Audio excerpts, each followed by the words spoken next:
ঢাকা বিশ্ববিদ্যালয়ের মতো একটি জায়গায় কিভাবে শিবিরের এই দুই কর্মী একত্রে বিছনার মধ্যে গড়াগড়ি করছিল। ডক্টর মোহাম্মদ শহীদুল্লাহ হলের মধ্যে তারা ঢুকে এরকম কাজগুলো করছিল। যখন তাদেরকে দেখে ফেলে তখন আবার তারা দাবি করে শয়তানের প্ররোচনায় পড়ে আমরা এমন একটি কাজ করতে নিয়েছিলাম, কিন্তু শয়তান যখন আপনাদেরকে দেখে ফেলেছে তখন সে আমাদের শরীর থেকে চলে গিয়েছে এবং আমরাও আবার আগের জায়গায় ফিরে এসেছি।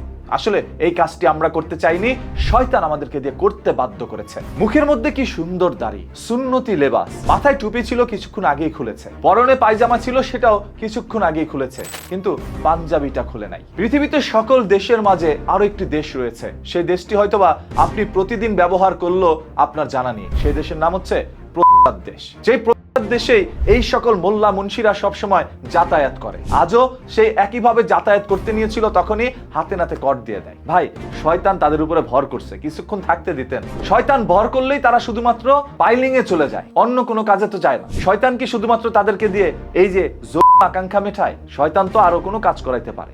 শয়তানের কাজ কি শুধুমাত্র এইগুলো করা? আর কতকাল এরা শয়তানদেরকে ফাঁসানোর চেষ্টা করবে? জানলে অবাক হবেন। উল্লেখ্য, 2025 সালে ডাকসু ও হল সংসদ নির্বাচনে ছাত্র শিবির সমর্থিত প্যানেল থেকে শহীদুল্লাহ হলের এজিএস পদে জয়লাভ করেছিলেন ইব্রাহিম খলিল। ডাকসুর শিবির প্যানেল এজিএস এর মতো একজন দায়িত্বশীল লোকের কক্ষে কিভাবে এই দুজন এই ধরনের কাজ করে? পরবর্তীতে তাকে জিজ্ঞাসাবাদে সে বলে, এরা ঢাকায় আসছিল চিকিৎসার জন্য, আমি তাদেরকে আমার কক্ষে থাকতে দিয়েছি, কিন্তু আমি জানতাম না যে তারা এই সমিতায় লিপ্ত হবে। তার অজান্তেই তারা এরকম সমিতায় লিপ্ত হয়েছে, কারণ ওই ঘরেই হয়তো বা শয়তান থাকতো, শয়তান তাদেরকে ধরে ফেলেছে। ভাই, দোষটাই হুজুরের না। এই যে বাংলাদেশে যত পরিমাণ হয় মোল্লাদের হাতে, এই সব কিছু কিন্তু মোল্লাদের দোষ না, দোষ হচ্ছে শয়তানের। তবে আমার একটি প্রশ্ন আপনাদের কাছে, রোজা রমজান মাসে তো আল্লাহ তাআলা শয়তানকে বন্দী করে রাখে, তাহলে সেই রোজা রমজান মাসে যখন করে তখন কি সেটা শয়তান তাদেরকে দিয়ে করায় নাকি শয়তানকে দিয়ে তারা করায়? প্রশ্নের উত্তরটা আপনারা কমেন্ট বক্সে দিয়ে যাবেন।